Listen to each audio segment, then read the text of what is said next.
മോഹൻലാലിനും പൃഥ്വിരാജിനുമെതിരെ രൂക്ഷ വിമർശനവുമായി RSS മുഖവാരിക organiser ഹിന്ദുക്കളെ നരഭോജികളായി ചിത്രീകരിക്കുന്നത് അസ്വസ്ഥത ഉണ്ടാക്കുന്നുവെന്ന് ലേഖനത്തിൽ പറയുന്നു. വിവരങ്ങളുമായി സുനിൽ അരുമാനൂർ ചേരുകയാണ് ന്യൂസ് ഡെസ്കിൽ നിന്ന്. സുനിൽ, അതായത് ഈ സംഘടിതമായ ഒരു ആക്രമണമാണ് എമ്പുരാൻ സിനിമയ്ക്കെതിരെയും മോഹൻലാലിനെതിരെയും പൃഥ്വിരാജിനെതിരെയും നടക്കുന്നത് എന്ന് വ്യക്തമാവുകയാണോ RSS മുഖമാസികയിലെ ലേഖനത്തിലൂടെ? ഹിന്ദുക്കളെ നരഭോജികളായി ചിത്രീകരിക്കുന്നു, ഇത് ഹിന്ദു വിരുദ്ധ ദേശവിരുദ്ധ സിനിമയാണെന്ന് RSS പറഞ്ഞു വെക്കുന്നത് എന്തിന്റെ അടിസ്ഥാനത്തിലാണ്? മനു, തീർച്ചയായും RSSന്റെ വർഗീയ മുഖമാണ് ഇവിടെ ഈ സിനിമയെ ഇത്തരത്തിൽ വർഗീയതയെന്ന് പറഞ്ഞുകൊണ്ട് രംഗത്തെത്തിയിരിക്കുന്നത്. RSSന്റെ മുഖവാരികയായ ഓർഗനൈസറിലാണ് ഇത്തരത്തിൽ RSS തങ്ങളുടെ മനസ്സിലുള്ള കാര്യങ്ങൾ തുറന്നു കാട്ടിക്കൊണ്ട് ഇപ്പോൾ ലേഖനം എഴുതിയിരിക്കുന്നത്. ഇതിനകത്ത് പറയുന്നത് എമ്പുരാൻ എന്ന് പറയുന്ന ചലച്ചിത്രം ദേശവിരുദ്ധ ഹിന്ദുവിരുദ്ധ സിനിമ എന്നാണ്. ഹിന്ദുക്കളെ നരഭോജികളാക്കി ചിത്രീകരിക്കുന്ന ഒരു സിനിമയാണ്. അതിന് മോഹൻലാലും അല്ലെങ്കിൽ അതിൻ്റെ സിനിമയിലെ അണിയറ പ്രവർത്തകരും അതിനെ പരിപോഷിക്കുന്ന തരത്തിലുള്ള പ്രവർത്തനങ്ങളുമായിട്ടാണ് മുന്നോട്ട് പോയത് എന്ന് കൃത്യമായി തന്നെ RSS ലേഖനത്തിൽ കുറിച്ചു വയ്ക്കുകയാണ്. അതുപോലെ തന്നെ RSSനോടൊപ്പം തന്നെ സംഘപരിവാർ ആയാലും BJP ആയാലും എമ്പുരാനെതിരെ രംഗത്ത് വന്നിരിക്കുകയാണ്. കഴിഞ്ഞ ദിവസങ്ങളിലൊക്കെ സോഷ്യൽ മീഡിയയിൽ വലിയ രീതിയിലുള്ള പ്രതിഷേധമാണ് ഇതിനകത്ത് ഉയർത്തിക്കൊണ്ട് സംഘപരിവാർ സംഘടനകളും നേതാക്കളും വന്നിട്ടുള്ളത്. എമ്പുരാൻ ഇന്ത്യ ഭരിക്കുന്നവരെ അപകീർത്തിപ്പെടുത്തുന്ന തരത്തിലേക്കാണ് പോകുന്നതെന്നും മോഹൻലാലിൻ്റെ ലഫ്റ്റനന്റ് കേണൽ പദവി വരെ തിരികെ വാങ്ങണമെന്നും BJP ഒരു നേതാവ് ആവശ്യപ്പെടുന്നു. മറ്റൊരു ഭാഗത്ത് യുവമോർച്ചയുടെ ജനറൽ സെക്രട്ടറി ഗണേശ് പറയുന്നത് ഇത് പൃഥ്വിരാജ് ഇത്തരത്തിൽ വിദേശ ബന്ധമുള്ള ആളാണ്, വിദേശ ബന്ധം കേന്ദ്ര ഏജൻസിയെ കൊണ്ട് അന്വേഷിപ്പിക്കണമെന്ന വാദഗതിയുമായി ഒരു ഭാഗത്ത് വന്നിരിക്കുകയാണ് യുവമോർച്ചയുടെ നേതാക്കൾ. അതോടൊപ്പം തന്നെ RSS തന്നെ ഈ ചിത്രത്തിനകത്ത് പല രംഗങ്ങളും ഇത്തരത്തിൽ ഹിന്ദു വിരുദ്ധത പ്രകടമാക്കുന്നതാണ്. അത് ഹിന്ദുക്കൾക്ക് ക്ഷതമേൽക്കുന്ന തരത്തിലുള്ള രീതിയിലാണ് ഈ ചിത്രം വന്നിരിക്കുന്നത് എന്നുള്ള വ്യാജ പ്രചരണത്തിലേക്ക് തന്നെ ഇപ്പോൾ പോയിരിക്കുന്നു എന്നുള്ളതാണ്. ഇതിൻ്റെ ചുവട് പിടിച്ചുകൊണ്ട് തന്നെയാണ് ഇത്തരത്തിലുള്ള സംഘപ്രവർത്തകരെല്ലാം സോഷ്യൽ മീഡിയയിൽ ഈ ചിത്രത്തിനെതിരെ ആഞ്ഞടിച്ചുകൊണ്ട് രംഗത്തെത്തിയിരിക്കുന്നത്. ഇതിനകത്തുള്ള സിനിമാ മൂല്യങ്ങൾക്ക് അപ്പുറത്ത് നിന്നുകൊണ്ട് അല്ലെങ്കിൽ സിനിമയെ സിനിമയായി കാണണം എന്ന രീതിക്ക് അപ്പുറത്ത് നിന്നുകൊണ്ട് ഇതിനകത്ത് വർഗീയ വിഷം ചീറ്റുന്ന തരത്തിലുള്ള ഒരു ലേഖനമാണ് ഇപ്പോൾ ഈ എമ്പുരാനെതിരെ RSSന്റെ മുഖവാരികയായ ആ സിനിമയിലെ ആദ്യ 6 മണിക്കൂറുകളാണ് ഈ ഗുജറാത്ത് കലാപം പ്രധാനപ്പെട്ട ചർച്ചയായി ഒരു റെഫറൻസായി നമ്മുടെ മുൻപിലേക്ക് എത്തുന്നത്. അത് വളരെ വിശദമായി തന്നെ അന്നത്തെ ക്രൂരതകൾ അവർ വരച്ചു കാണിക്കുകയും ചെയ്യുന്നുണ്ട്. ആ സിനിമയിൽ മറ്റു രാഷ്ട്രീയ പ്രസ്ഥാനങ്ങളെയൊക്കെ പലതരത്തിൽ വിമർശിക്കുന്നുണ്ട്, പല പേരുകളിൽ വിമർശിക്കുന്നുണ്ട്. അതിലൊരു പാകിസ്ഥാൻ സാഹചര്യം കാണിക്കുന്നുണ്ട്. അവിടെ പാകിസ്ഥാനിൽ നിന്നുള്ള ആള് അള്ളാഹു അക്ബർ എന്ന് വിളിച്ചുകൊണ്ടാണ് അവിടെ ആ കുട്ടികളെ ഈ ലഷ്കർ-ഇ-തോയ്ബയിൽ ചേരാൻ നിർബന്ധിക്കുന്നത്.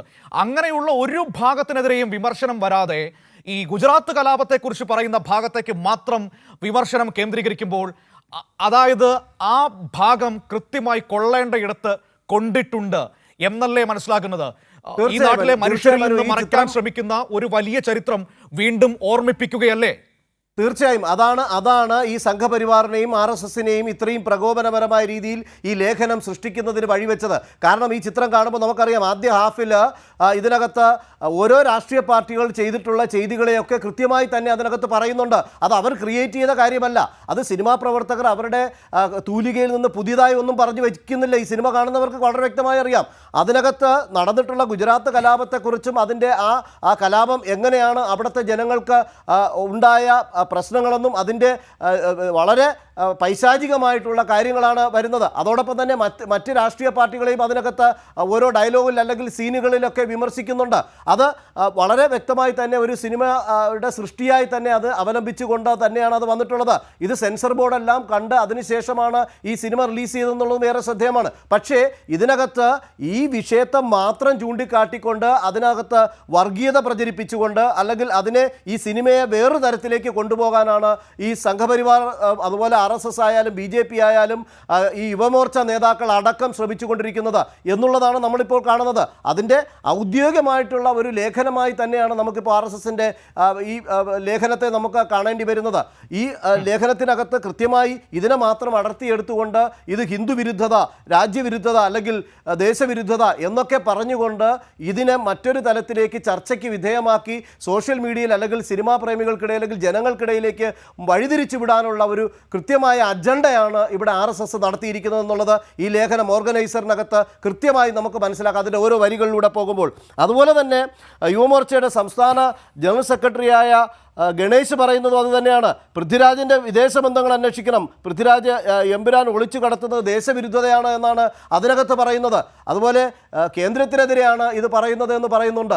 പക്ഷേ അതിനകത്ത് സിനിമ കണ്ടുകൊണ്ട് ഇറങ്ങുന്ന ഒരാളും അത്തരത്തിൽ പറയുന്നില്ല. കാരണം ഇതിവിടെ നടന്ന കാര്യങ്ങളെക്കുറിച്ച് എത്ര സിനിമകൾ വന്നിട്ടുണ്ട്, മലയാളത്തിൽ എത്ര രാഷ്ട്രീയ നേതാക്കളെ അവർ ചെയ്യുന്ന കാര്യങ്ങളെയൊക്കെ കൃത്യമായ ഡയലോഗുകളിലൂടെ വിമർശിക്കുകയും ആ സംഭവങ്ങളെ ചൂണ്ടിക്കാട്ടുകയും ചെയ്തിട്ടുണ്ട്. അത് ജനങ്ങൾ അതിൻ്റേതായ രീതിയിൽ തന്നെയാണ് കൃത്യമായി വിലയിരുത്തുന്നത്. ഇത് സിനിമാ പ്രേമികൾക്കോ അല്ലെങ്കിൽ കേരള ജനതയ്ക്കോ അല്ലെങ്കിൽ ഇവിടുത്തെ സംസ്കാരമുള്ള ജനങ്ങൾക്ക് കൃത്യമായി ഈ സിനിമ എന്താണ് എന്ന് മനസ്സിലായിട്ടുണ്ട്.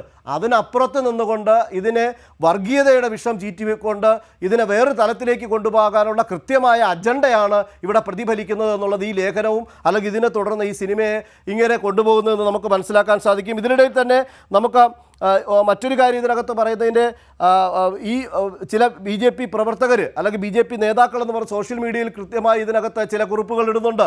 ഇത് ദേശവിരുദ്ധ സിനിമയാണ്, ഇത് നിരോധിക്കണം, മോഹൻലാലിൻ്റെ ലെഫ്റ്റനന്റ് പദവി തിരികെ വാങ്ങണം, പൃഥ്വിരാജിനെതിരെ അന്വേഷണം നടത്തണം. ഇത്തരത്തിലൊക്കെ പറയുമ്പോൾ ഇതിനകത്ത് ഈ നാട്ടിൽ നടന്നൊരു കലാപത്തെക്കുറിച്ച് ഒരു സിനിമ പറയുകയാണ്, ആ സിനിമയുടെ ഒരു കാഴ്ചപ്പാട് പറയുകയാണ്. അതെങ്ങനെ ദേശവിരുദ്ധമാകും? അതിൻ്റെ അർത്ഥം എന്താണ്? RSS പറയുകയാണ് ഈ സിനിമ ദേശവിരുദ്ധമാണെന്ന്. അതെങ്ങനെയാണ് എമ്പുരാൻ എന്ന് പറയുന്ന സിനിമ അവരുടെ ഒരു കാഴ്ചപ്പാട് പങ്കുവച്ചതിന് ദേശവിരുദ്ധമാവുക? RSSന് അനുകൂലമായ അല്ലെങ്കിൽ സംഘപരിവാറിന് അനുകൂലമായ കാഴ്ചപ്പാടുകൾ പങ്കുവയ്ക്കുന്ന സിനിമകൾ മാത്രമേ ഇവിടെ കളിക്കാൻ പറ്റൂ എന്നാണോ ഇവർ പറഞ്ഞു വെക്കുന്നത്? കാരണം അവരുടെ ഈ ലേഖനം കണ്ടു കഴിഞ്ഞാൽ കൃത്യമായി അങ്ങനെ തന്നെ പറയേണ്ടി വരും മനു. കാരണം ഇവിടെ അവർ ചെയ്യുന്ന കാര്യങ്ങൾ, അവർ ചെയ്യുന്ന ജനദ്രോഹങ്ങൾ, അവർ ചെയ്യുന്ന രാജ്യദ്രോഹ പ്രവർത്തനങ്ങൾ, അല്ലെങ്കിൽ അവർ ഓരോ സ്ഥലത്ത് അഴിച്ചുവിടുന്ന കലാപത്തിൻ്റെ പരിണിത ഫലങ്ങൾ, അത് ജനങ്ങൾക്കുണ്ടായിട്ടുള്ള അതിൻ്റെ ഒരു ഇമ്പാക്റ്റ്, ഇവയൊക്കെയാണ് തുറന്നു കാട്ടുന്നതെന്ന് വരുമ്പോൾ അവർക്ക് അസഹിഷ്ണുത വരികയാണ്.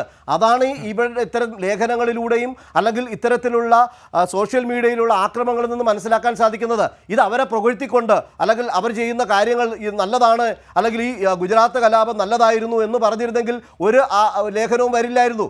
ഇവിടെ നടന്ന കാര്യമാണ് പറയുന്നത്. അല്ലെങ്കിൽ ഒരു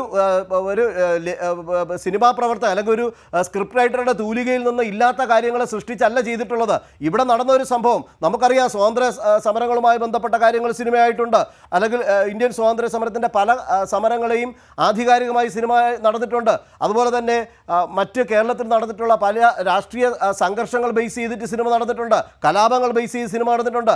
അവിടെ അതിനെ അത് വളരെ സിനിമാ മേക്കിംഗ് എന്ന് പറയുമ്പോൾ തന്നെ അത്തരം സിനിമാ മേക്കിങ്ങിനെ കുറിച്ച് പറഞ്ഞപ്പോൾ ഞാൻ ആലോചിക്കുകയായിരുന്നു. കുറച്ച് നാളുകൾക്ക് മുൻപ് നമ്മുടെ കേരളത്തെ ഏറ്റവും മോശമായ രീതിയിൽ കാണിച്ചൊരു മൂന്നാംകിട സിനിമ വന്നിരുന്നു, കേരള സ്റ്റോറി എന്ന് പറഞ്ഞുകൊണ്ട്. അത് ആവിഷ്കാര സ്വാതന്ത്ര്യമാണ്, അത് വലിയ സംഭവമാണ് എന്ന് പറഞ്ഞുകൊണ്ട് പിന്തുണ കൊടുത്തവരാണ് ഇപ്പോൾ ഈ പറയുന്ന ഇവിടുത്തെ BJP നേതാക്കളുമൊക്കെ. അന്നില്ലാത്ത പ്രശ്നമാണെന്ന് ഇപ്പോൾ എമ്പുരാൻ സിനിമയുടെ ആദ്യ അരമണിക്കൂറിനെ ചൊല്ലി ഇവർക്ക് വന്നിരിക്കുന്നത്. ഇപ്പോൾ ചാവ എന്ന് പറയുന്ന ഒരു സിനിമ വലിയ ഹിറ്റായിട്ട് നോർത്ത് ഇന്ത്യയിൽ ഓടുന്നുണ്ട്. ആ സിനിമയെക്കുറിച്ച് അതിൽ ചരിത്രകാരന്മാരൊക്കെ പറയുന്നത് അത് പൂർണ്ണമായും ചരിത്രത്തെ വളച്ചൊടിച്ചുകൊണ്ട് പറയുന്നൊരു സിനിമയാണ്. ആ സിനിമയുടെ തുടർച്ചയിലാണ് ഈ ഔറംഗസേബിന്റെ ശവകുടീരം മാറ്റണമെന്ന് പറഞ്ഞുകൊണ്ട് നാഗ്പൂരിലൊക്കെ വലിയ കലാപമുണ്ടായത്. അത്തരത്തിലുള്ള സംഭവങ്ങൾക്കൊന്നും ഒരു പ്രശ്നവും ഇല്ല. ഇവിടെ ഇവരെക്കുറിച്ച് എന്തെങ്കിലും പറഞ്ഞാൽ അത് വലിയ വിഷയമാണ്. അല്ല, അതാണ് മനു ഇതിനകത്ത് എല്ലാവരും വിലയിരുത്തേണ്ട ഒരു കാര്യം, അല്ലെങ്കിൽ വിലയിരുത്തിക്കൊണ്ടിരിക്കുന്ന കാര്യം അത് തന്നെയാണ്. കാരണം ഇതിനകത്ത് സിനിമ കണ്ടിറങ്ങിയ ആരും അത്തരത്തിലൊരു അഭിപ്രായ പഠനം നടത്തിയിട്ടില്ല. അതാണ് നമ്മൾ ശ്രദ്ധിക്കേണ്ട കാര്യം. ഇവിടെ സിനിമ കണ്ടിറങ്ങിയ ഒരു വ്യക്തി പോലും അല്ലെങ്കിൽ നമ്മൾ കാണുന്ന ഓരോ വ്യക്തിക്കും ആ സിനിമ കാണുമ്പോൾ അത് സിനിമയാണെന്നും അത് എന്താണ് ആ സിനിമയിൽ പറഞ്ഞിട്ടുള്ളത്, ഇവിടെ നടന്ന കാര്യങ്ങൾ, ഇവിടുത്തെ രേഖകൾ പരിശോധിക്കാം, അല്ലെങ്കിൽ ഇവിടുത്തെ പത്രവാർത്തകൾ വന്നത് ഈ സംഭവവുമായി ബന്ധപ്പെട്ടത് അതിനെ ആധികാരികമാക്കി വെച്ചുകൊണ്ട് തന്നെയാണ് ഇത്തരത്തിൽ സ്ക്രിപ്റ്റ് ചെയ്തിട്ടുള്ളത്. നേരത്തെ മനു പറഞ്ഞതുപോലെ തന്നെ കേരള സ്റ്റോറി ഇവിടെ കളിക്കണമെന്നും തിയേറ്ററുകൾ നിർബന്ധമായി കളിക്കണമെന്ന് പറഞ്ഞ് അത് കളിപ്പിക്കുമെന്ന് ഭീഷണിയുമായി നടന്ന ആളുകളാണ്. അവരാണ് ഇത്തരത്തിൽ ഒരു സിനിമയ്ക്കെതിരെ രംഗത്ത് വന്നിരിക്കുന്നത്. ഫസ്റ്റ് ഹാഫിൽ വന്നിരിക്കുന്ന ഈ ഒരു സിനിമയിലെ രംഗങ്ങളെ ചൂണ്ടിക്കാട്ടിക്കൊണ്ടാണ് അവർ പറയുന്നത് ഇത് ദേശവിരുദ്ധതയാണ് എന്ന് പറയുന്നത്. ഇതിൽ എന്താണ് അവർ കണ്ടത് എന്നുള്ളത് അവരുടെ കണ്ണുകൾക്ക് മാത്രമേ മനസ്സിലാവുകയുള്ളൂ. പക്ഷേ ഇത് സാധാരണ പ്രേക്ഷകർ അല്ലെങ്കിൽ ഏതൊരു പ്രേക്ഷകനും കണ്ടു കഴിഞ്ഞാൽ ഇതിനകത്ത് നടന്നിട്ടുള്ള, കാരണം ഒരു രാഷ്ട്രീയ പാർട്ടിയല്ലല്ലോ സിനിമ, ഏത് സിനിമ നമ്മൾ ഒരുപാട് സിനിമകൾ കണ്ടിട്ടുണ്ട്, ഒരുപാട് ചലച്ചിത്രങ്ങൾ ഇറങ്ങുന്നുണ്ട്. അതിനകത്തൊക്കെ നിരവധി രാഷ്ട്രീയ പാർട്ടികളെ മുഖ്യമന്ത്രിയായാലും മറ്റ് മന്ത്രിമാരായാലും പ്രധാനമന്ത്രിയായാലും ഒക്കെ അടക്കം സാമ്യമുള്ള വേഷങ്ങൾ ചെയ്തു വരെ ചിത്രങ്ങൾ ഇറങ്ങിയിട്ടുണ്ട്. അത് കണ്ട് ആസ്വദിച്ചവരാണ് ഈ പറയുന്നവരൊക്കെ. അത്തരത്തിൽ സിനിമയിൽ മുഖ്യമന്ത്രിയുടെ ഏകദേശ സാമ്യമുള്ള ഒരു ക്യാരക്ടർ അതേ മേക്ക് ഓവറിൽ വന്ന് മുഖ്യമന്ത്രിയാണെന്ന് നമുക്ക് അല്ലെങ്കിൽ പ്രേക്ഷകർക്ക് മനസ്സിലാകും. പക്ഷേ അതിൽ മുഖ്യമന്ത്രി എന്ന് പറയുന്ന പേരോ അല്ലെങ്കിൽ പ്രധാനമന്ത്രി എന്ന് പറയുന്ന പേരോ പറയുന്നില്ല.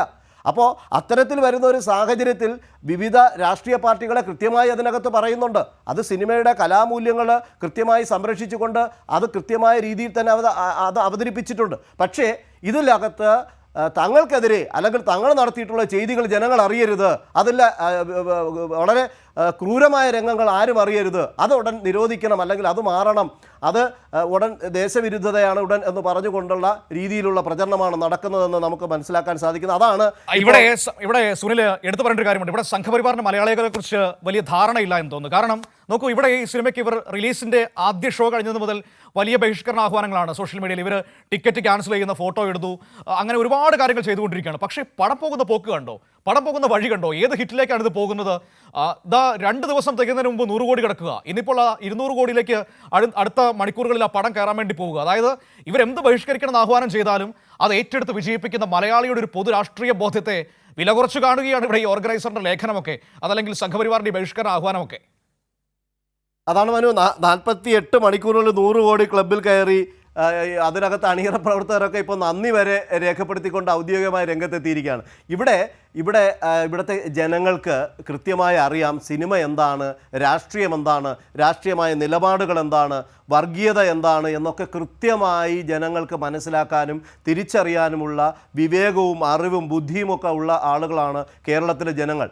അതുകൊണ്ട് തന്നെയാണ് ഇത്രയും അധികം വർഗീയ വിഷം ചീറ്റുന്ന തരത്തിലുള്ള പ്രവർത്തനങ്ങൾ ഇന്നലെയും മെനങ്ങാന്നും അല്ലെങ്കിൽ ഇപ്പോഴും തുടർന്ന് വരുന്ന സാഹചര്യത്തിൽ പോലും ഇതിനൊന്നും ചെവി കൊടുക്കാതെ കൃത്യമായ ചിന്തിച്ച് നിലപാടെടുത്ത് മുന്നോട്ട് പോകുന്ന ഒരു സമൂഹത്തിൽ നിന്നുകൊണ്ടാണ് ഇത്തരത്തിൽ ആ സമൂഹം നിലനിൽക്കുമ്പോഴാണ് ഇത്തരത്തിലുള്ള ലേഖനങ്ങളും ഈ സിനിമയ്ക്കെതിരെ ഇത്തരത്തിലുള്ള അധിക്ഷേപങ്ങളുമായും സിനിമ കാണരുതെന്നും സിനിമയ്ക്കകത്ത് അത്തരം രംഗങ്ങൾ നീക്കം ചെയ്യണമെന്നുള്ള ആവശ്യവുമായൊക്കെ ഇത്തരത്തിലുള്ള സംഘപരിവാർ സംഘടനകൾ എത്തുന്നത് എന്നുള്ളതാണ് ജനങ്ങൾ ചർച്ച ചെയ്യാൻ പോകുന്നത് എന്നുള്ളത് നമുക്ക് മനസ്സിലാക്കാൻ സാധിക്കും. കാരണം ഇതിനകത്ത് ഒരു ഷോ പോലും ഇപ്പോൾ ബുക്ക് ചെയ്യാൻ പോലും പറ്റാത്ത രീതിയിലാണ് ആളുകൾ ബുക്ക് ചെയ്ത് ഫുൾ ഷോ ഓടിക്കൊണ്ടിരിക്കുന്ന ഒരു കാര്യം. ചിത്രം കണ്ടിറങ്ങുന്നവരൊന്നും ഇതിനകത്ത് ഈ പറയുന്ന സീനിനകത്തുള്ള കാര്യമോ അല്ലെങ്കിൽ ഇതിനകത്ത് എന്താണ് വർഗീയതയെന്നോ അല്ലെങ്കിൽ ഇതിനകത്ത് ദേശവിരുദ്ധതയുണ്ടോ അങ്ങനെ ഒന്നും ആരും സംസാരിച്ചിട്ടില്ല എന്നുള്ളത് സംഭവിച്ചെന്താണെന്നറിയോ സുനിൽ?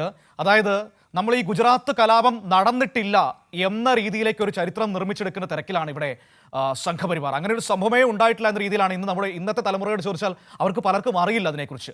അങ്ങനെ നിൽക്കുന്ന ഒരു തലമുറയുടെ മുൻപിലേക്കാണ് മോഹൻലാലിനെ പോലെ രാജ്യം അറിയുന്ന ഏറ്റവും പ്രധാനപ്പെട്ട ഒരു നടൻ്റെ സിനിമ അന്നത്തെ കലാപത്തെക്കുറിച്ച് പറഞ്ഞു വെക്കുന്നത്. ആ സിനിമ കണ്ടുകൊണ്ടിരുന്നപ്പോൾ എൻ്റെ മനസ്സിലേക്ക്, ആ സിനിമ ആദ്യ ദിവസം കണ്ടപ്പോൾ എൻ്റെ മനസ്സിലേക്ക് എത്ര പേരുകൾ വന്നെന്നറിയാവോ? ബിൽക്കിസ് ബാനുവിൻ്റെ പേര് വന്നു, അതുപോലെ തന്നെ എഹ്സാൻ ജാഫ്രിയുടെ പേര് വന്നു, ഈ ബാബു ബജ്രംഗി എന്ന് പറയുന്ന നരോദയ പാർട്ടിയ കൂട്ടക്കൊലയ്ക്ക് നേതൃത്വം നൽകിയ ആ സംഘപരിവാർ നേതാവിൻ്റെ പേരടക്കം നമ്മുടെ മനസ്സുകളിലേക്ക് വരികയാണ്. അപ്പോൾ പഴയ പലതും ഈ രാജ്യത്തെ മനുഷ്യരെ ഈ സിനിമ ഓർമ്മിപ്പിക്കുന്നു എന്ന വലിയ ഭയമാണ് അവരെ നയിക്കുന്നത്. അതാണ് ഈ ബഹിഷ്കരണ ആഹ്വാനങ്ങൾക്ക് പിന്നിൽ.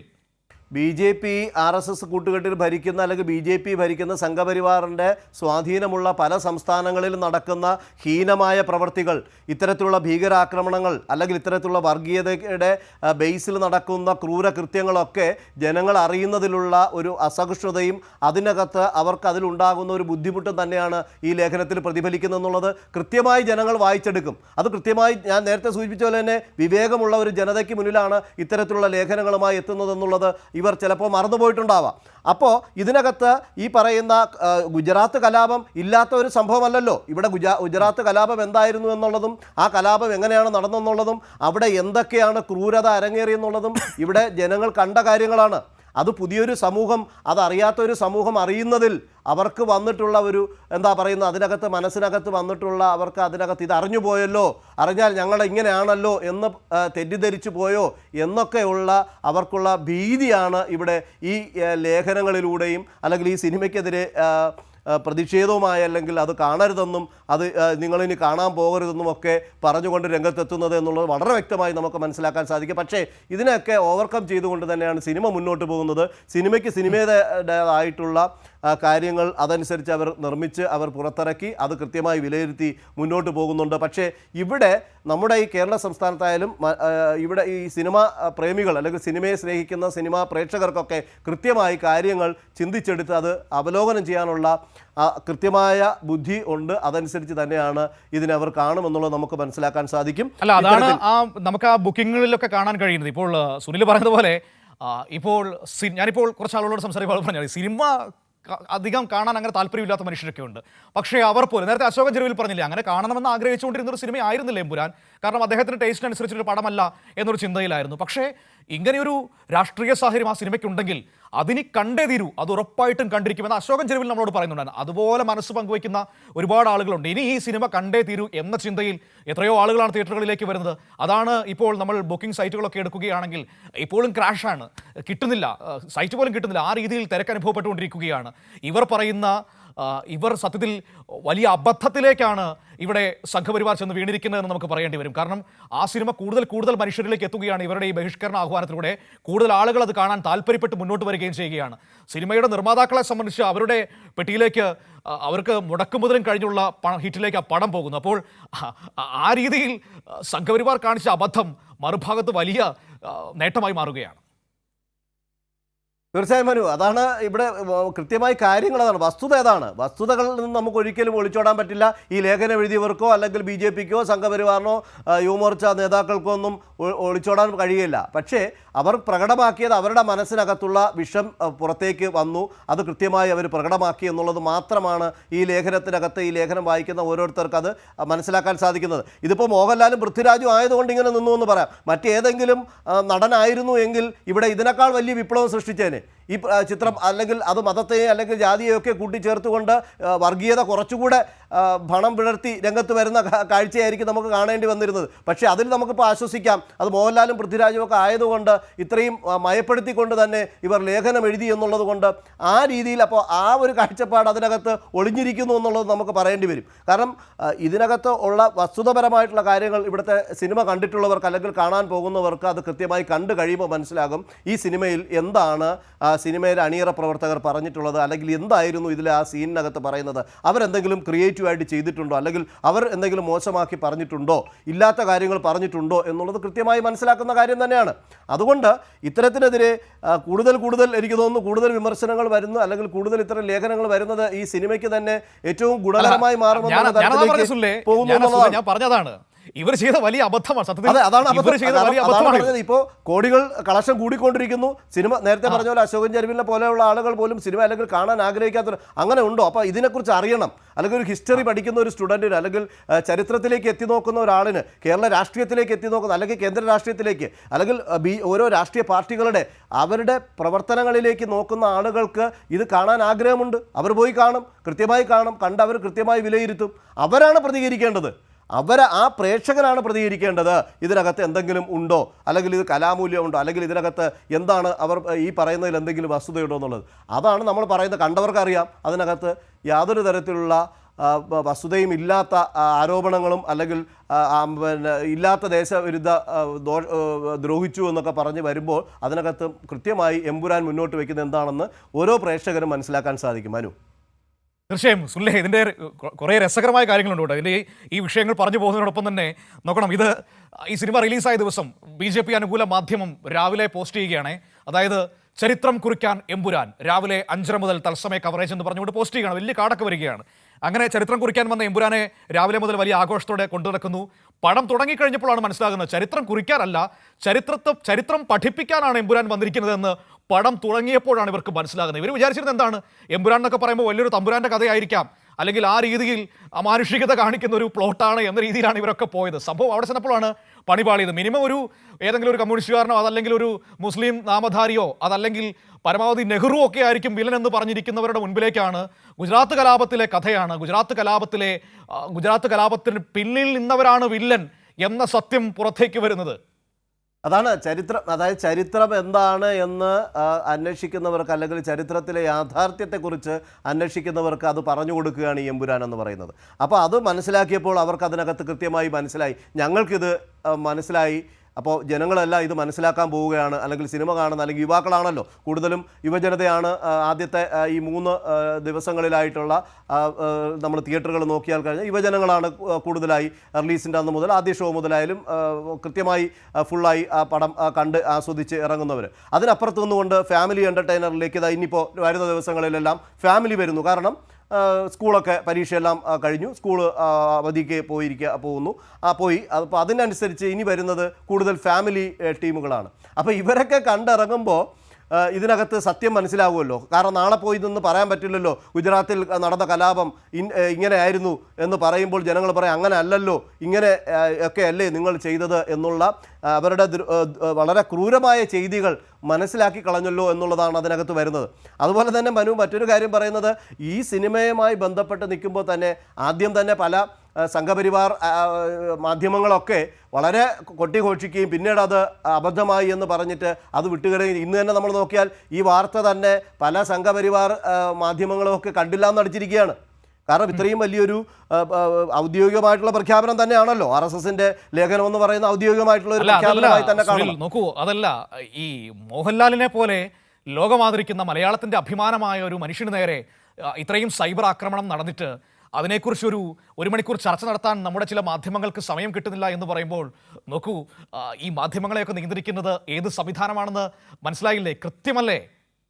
മനു, ചർച്ച നടത്തണ്ട, എന്താണ് ഈ സിനിമയിലുള്ളത് എന്ന് ആദ്യ ഹാഫിൽ എന്താണ് നടന്നതെന്നുള്ളത് മാത്രം പറഞ്ഞാൽ മതിയല്ലോ. ഇതിനകത്ത് ചർച്ചയുടെ ആവശ്യകത ഇല്ലല്ലോ. എമ്പുരാൻ എന്ന് പറയുന്ന സിനിമയിൽ ഏതൊക്കെ സീനുകൾ കാണിക്കുന്നുണ്ട് അത് കണ്ടവർക്ക് അറിയാം. ഇന്ന സീനാണ്, അതിൽ ഇന്ന സീനിലാണ് ഇന്ന കാര്യങ്ങൾ കാണിച്ചത്, ആ കാര്യങ്ങളിൽ എന്താണ് തെറ്റായിട്ടുള്ളത് എന്ന് പറയാമല്ലോ. അതിനകത്ത് ആ സീൻ ബൈ സീനായിട്ട് എടുത്തുകൊണ്ട് അവർക്ക് അതിലുണ്ടെങ്കിൽ അതിനെക്കുറിച്ച് ചർച്ച ചെയ്യാം, അതിലേക്ക് വാർത്തകൾ വരാം. പക്ഷെ അതൊന്നും കണ്ടില്ലല്ലോ, അതൊന്നും മാധ്യമങ്ങളിൽ കാണുന്നില്ലല്ലോ. എമ്പുരാൻ എന്താണ് ദേശവിരുദ്ധത പറഞ്ഞത്, അല്ലെങ്കിൽ എന്താണ് അതിനകത്ത് രാജ്യവിരുദ്ധത പറഞ്ഞത്, അതിനകത്ത് ഹിന്ദു വിരുദ്ധത എന്തു പറഞ്ഞു എന്നുള്ളത് കൃത്യമായി പറയേണ്ട ബാധ്യതയുള്ള അല്ലെങ്കിൽ ഉത്തരവാദിത്തമുള്ള മാധ്യമങ്ങളുണ്ടല്ലോ. അവരൊന്നും മിണ്ടുന്നില്ല. അതാണ് മനു പറഞ്ഞത്, ഇതിനകത്ത് കൃത്യമായ കാര്യങ്ങൾ ജനങ്ങളിലേക്ക് വന്നല്ലോ എന്നുള്ള ഒരു ഭീതിയിലും ആശങ്കയിലും ഒക്കെയാണ് ഈ വിമർശനമായി വന്നിട്ടുള്ളവർ എന്നുള്ളത് തന്നെയാണ് നമുക്ക് പറയാൻ പറ്റുന്നത്.